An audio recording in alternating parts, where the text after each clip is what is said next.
Now students, from your GK textbook, we will start with the another chapter, that is defense mechanism of animals.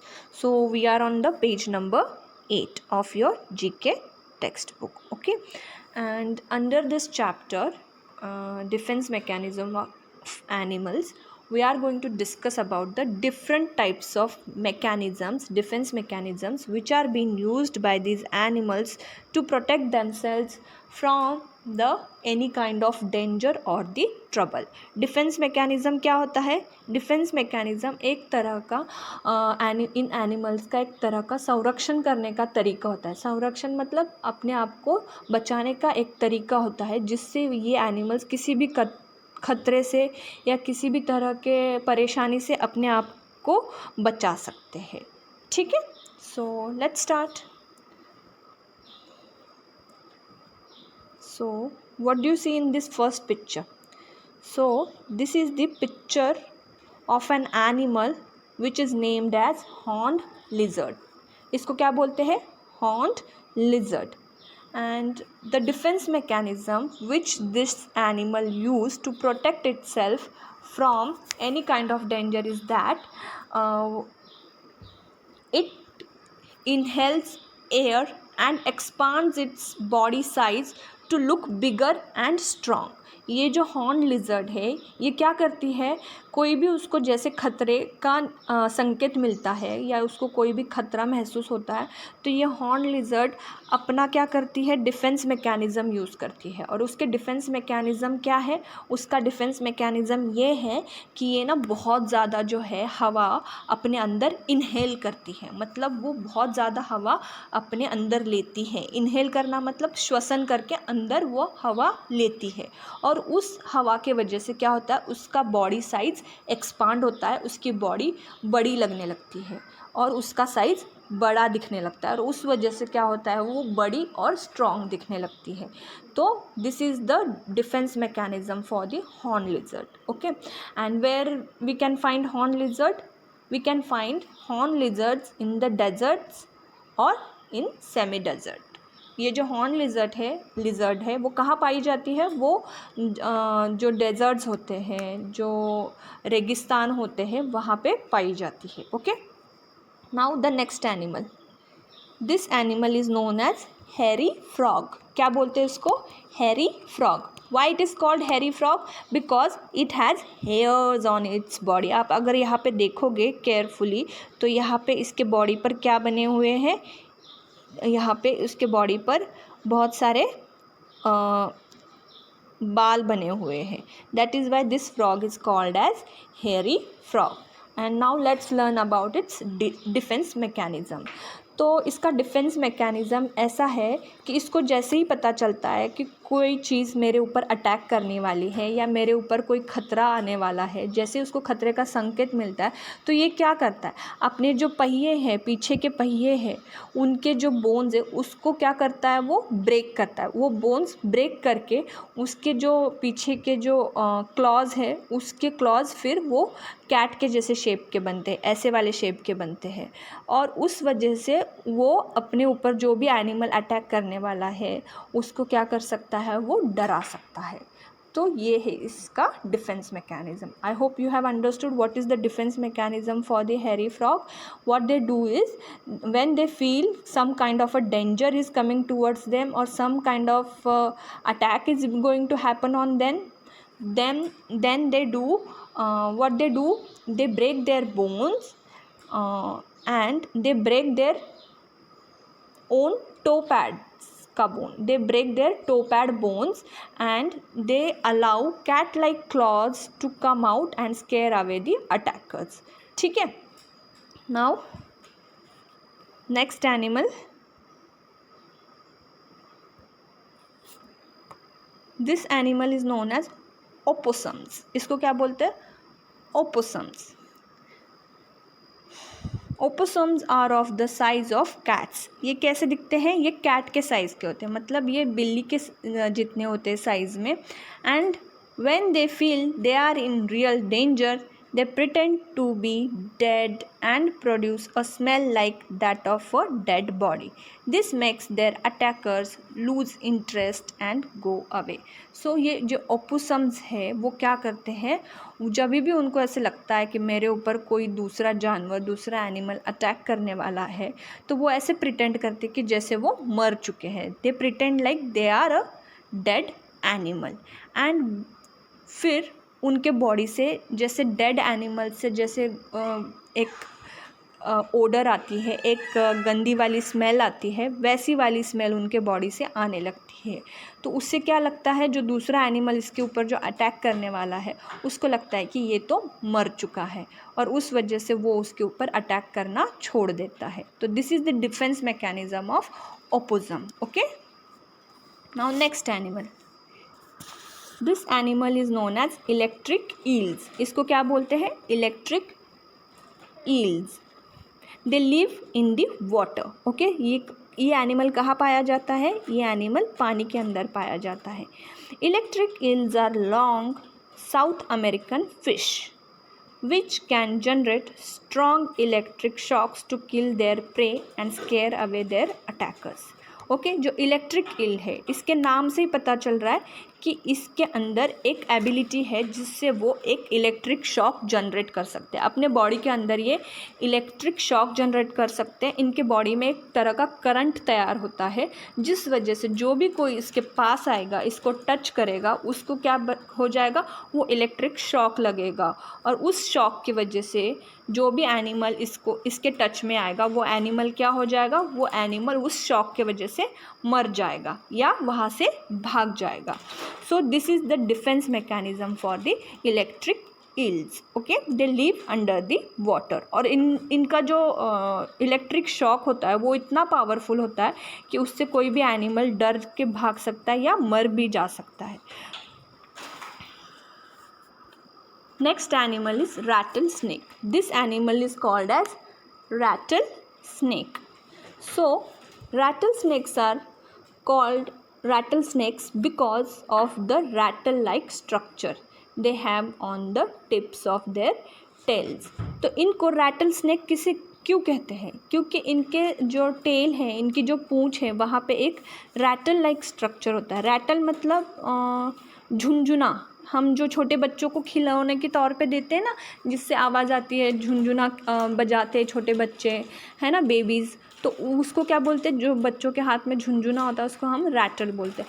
तो इस snake को हम rattle snake इस वजह से बुलाते हैं क्योंकि इसकी जो पूँछ है, जो टेल है, उस पे ना एक रैटल लाइक स्ट्रक्चर बना होता है, झुनझुने जैसा एक स्ट्रक्चर बना होता है, दिस वन. उस वजह से उसको बोलते हैं rattle snake. Okay, the buzzing sound of this rattle works as a warning device. When in danger, snakes use the vibrating rattle to warn their enemies to stay away. तो ये जो snake है उसको जैसे ही पता चलता है कि some kind of a animal or some kind of a danger is coming towards him, what he will do? He will create some noise with the help of its tail. जो rattle tail है उसके मदद से वो क्या करेगा, एक तरह का आवाज़ बनाएगा, आवाज़ क्रिएट करेगा. उस आवाज़ के वजह से, उस साउंड के वजह से क्या होता है, उसके तरफ आने वाला कोई भी जानवर क्या होता है, डर के भाग जाता है. ओके, ये जो है वो अपनी टेल हिला के, जिसमें झुनझुना जैसे काम करता है, तो वो अपनी टेल हिलाता है और टेल के हिलाने के वजह से जो आवाज़ आती है, उस आवाज़ से उसके पास आने वाला कोई भी जानवर क्या होता है, डर के वहाँ से भाग जाता है. Okay, this is the defence mechanism for the rattle snake. Now the next animal is newt. This animal is called as newt. इसको क्या बोलते हैं, newt. And newt is a type of an amphibian. जो newts होते हैं वो क्या होते हैं, एम्फीबियंस होते हैं. Amphibians means they can live in the water as well as on the land. जो ये न्यूट्स होते हैं वो पानी के अंदर भी रह सकते हैं और ज़मीन पर भी रह सकते हैं. और इनका डिफेंस मैकेनिज्म क्या होता है पता है, they can secrete poison from their skin. ये जो है न्यूट्स, ये अपने स्किन से ये जो न्यूट है ये क्या करते हैं, अपने जो त्वचा है, अपनी जो स्किन है, वहाँ से एक तरह का पॉइज़न ये क्या करते हैं, सिक्रेट करते हैं। सिक्रेट मतलब पैदा करते हैं वहाँ से एक तरह का पॉइज़न, और उसको उस पॉइज़न सिक्रीशन के वजह से उनके ऊपर अगर कोई भी एनिमल, कोई भी जानवर अगर अटैक करता है तो वो उस पॉइज़न की मदद से अपने आप का बचाव कर सकते हैं। The Spanish ribbed newt, a special species of newt, also protects itself by using its sharp ribs as a weapon. तो एक टाइप का और एक न्यूट है. There are lots of varieties in newts.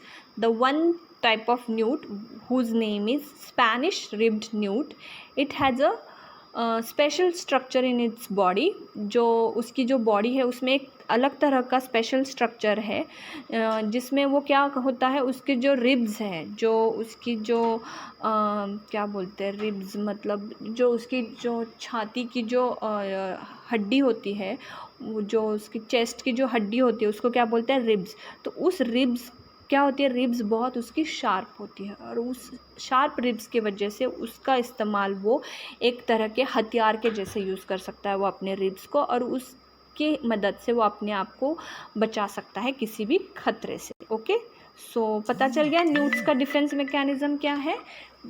Most of the newts can secrete the poison from their skin, and they can use this poison to protect themselves from the any kind of an attack or any kind of danger. और एक अलग तरह का Newt है, एक अलग तरह की न्यूट्स में प्रजाति पाई जाती है जिसका नाम है Spanish ribbed Newt.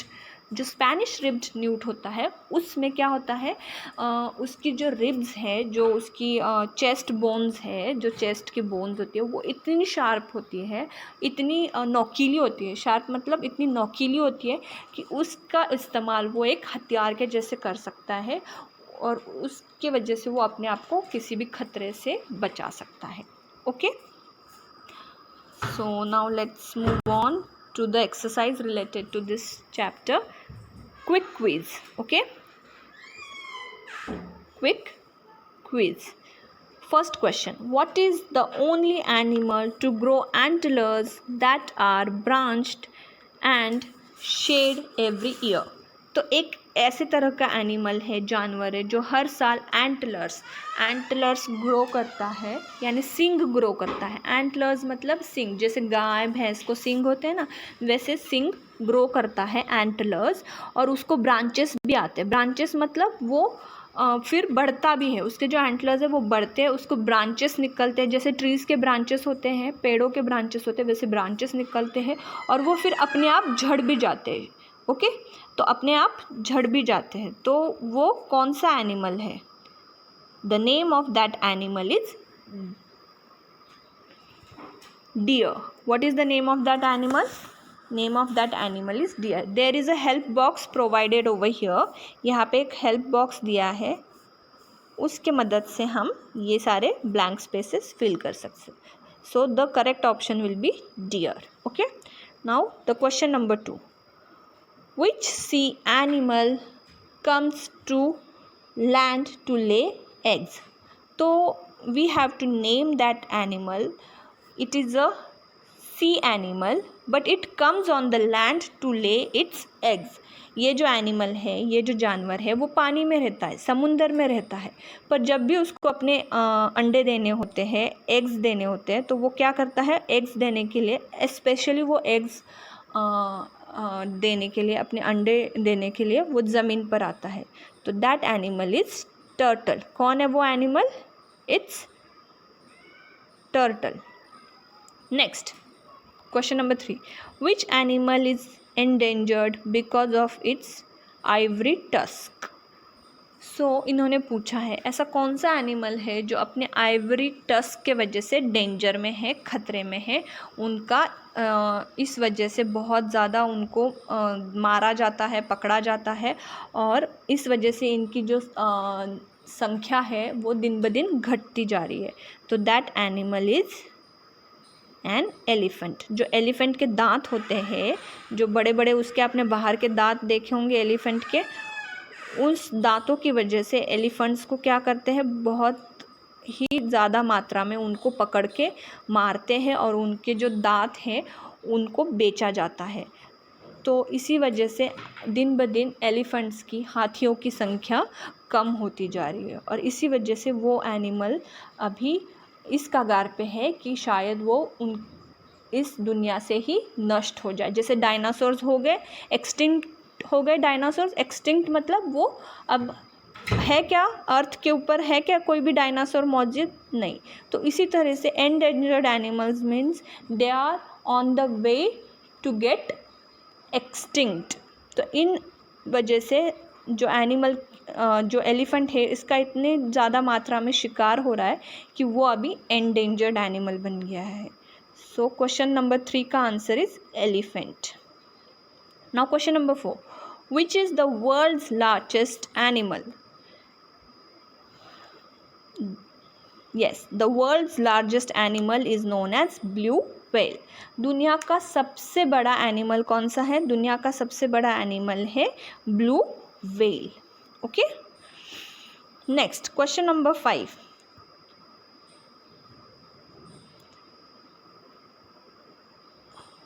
which bird found in Antarctica can swim but not fly? So there is one bird which is found in Antarctica and that bird can swim but it cannot fly. आपको पता है what is the name of that bird? Yes, that bird is known as penguin. क्या बोलते हैं उसको? Penguin. Penguin जो है वो अंटार्कटिका में पाए जाते हैं और अंटार्कटिका में पाए जाते हैं और वो ऐसी बर्ड है जो तैर तो सकती है, स्विम कर सकती है, बट वो पेंगुइन्स जो है वो फ्लाई नहीं कर सकते, वो उड़ नहीं सकते। ठीक है, next question number 6, which long haired ox like animal found in the mountains of Tibet is a source of milk and clothing? So there is one animal which is found in the mountains of Tibet and it is the source of milk and clothing and it looks like an ox और उसको बहुत ज़्यादा बाल होते हैं। एक जो animal है वो कहाँ पाया जाता है? वो तिब्बत के पहाड़ी इलाके में पाया जाता है। माउंटेन्स ऑफ तिब्बत मतलब तिब्बत इज़ वन कंट्री, वहाँ के जो पहाड़ी इलाके हैं वहाँ पे ये एनिमल पाया जाता है। उसके बहुत लंबे लंबे बाल होते हैं और वो जैसे बैल होता है उसकी तरह दिखता है और उसका दूध भी निकलता है, उससे दूध it is a good source of milk, it has a good source of milk and clothing. उससे हमें दूध भी मिलता है, इस जानवर से हमें दूध भी मिलता है और इस जानवर से हमें जैसे वुलन क्लोथ्स है वो बनाने में भी हेल्प होती है। The name of that animal is yak. ये कौन है जानवर? ये जानवर है yak. Okay, so in this way we have finished with this second chapter as well, defence mechanism of animals. I hope you have understood all the defense mechanisms which are being used by different types of animals. Still, if you have any doubt related to this topic, you can ask me. Till then, thank you. Have a good day.